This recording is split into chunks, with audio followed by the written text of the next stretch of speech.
ಓಂಕಾರಂ ಬಿಂದು ಸಂಯುಕ್ತಂ ನಿತ್ಯಂ ಧ್ಯಾಯಂತಿ ಯೋಗಿನಃ ಕಾಮದಂ ಮೋಕ್ಷದಂ ಚೈವ ಓಂಕಾರಾಯ ನಮೋ ನಮಃ. ಈ ಸಭಾಂಗಣದ ಎಡ ಬಲಗಳಲ್ಲಿರುವಂತಹ ದೈವಿ ಶಕ್ತಿಗಳನ್ನು ನೆನವರಿಕೆ ಮಾಡಿಕೊಂಡು ಈ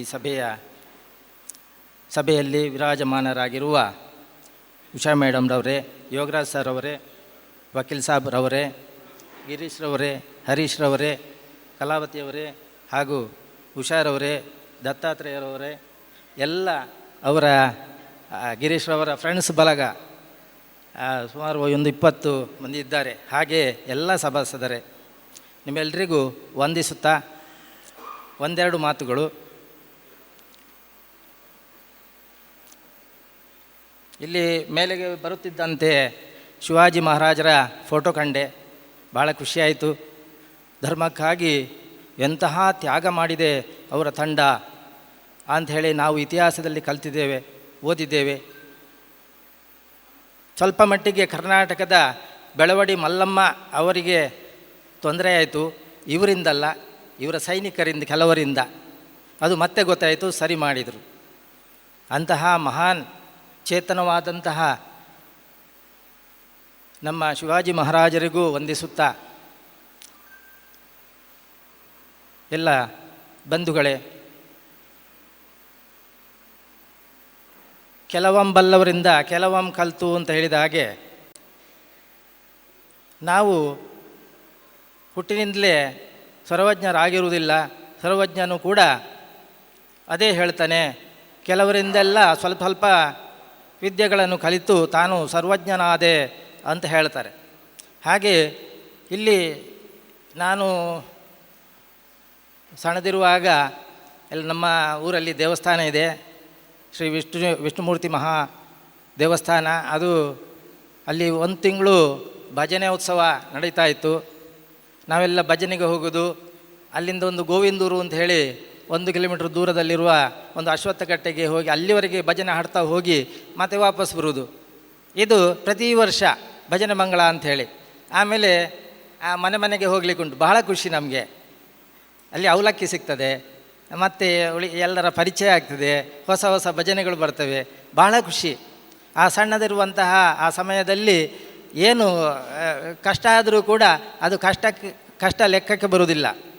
ಇಲ್ಲಿ ಈಗ ಏನು 10-20 ಮಂದಿಯ ಒಂದು ಯುವಕರ ತಂಡ ರೆಡಿಯಾಗಿದೆ.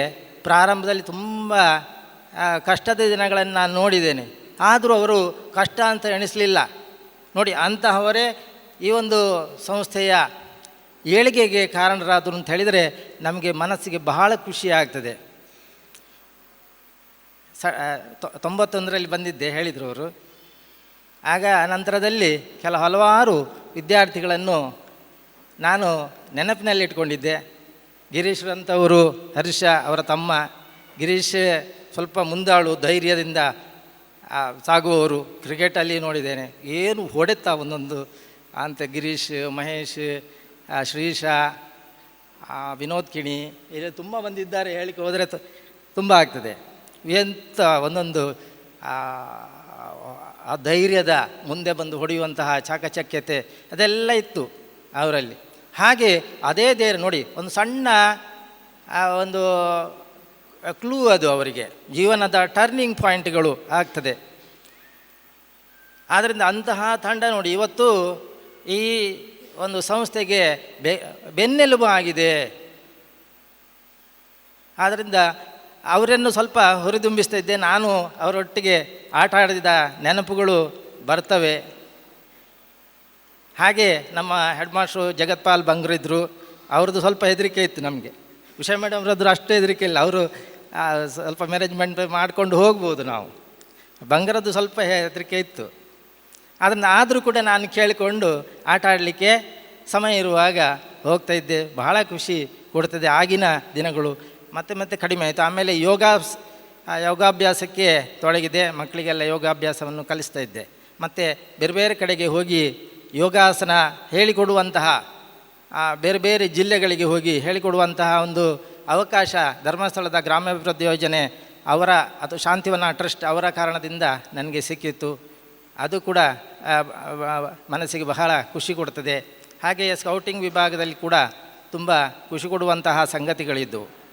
ಇದೆಲ್ಲ ನೆನೆಸಿಕೊಂಡು ಬಹುಶಃ ನೆನಪು ಮಾಡಿಕೊಂಡು ನೀವು ಆ ನೆನಪನ್ನು ಇಟ್ಕೊಂಡಿದ್ದೀರಿ, ನಮಗೆ ಸನ್ಮಾನ ಮಾಡಿದಿರಿ.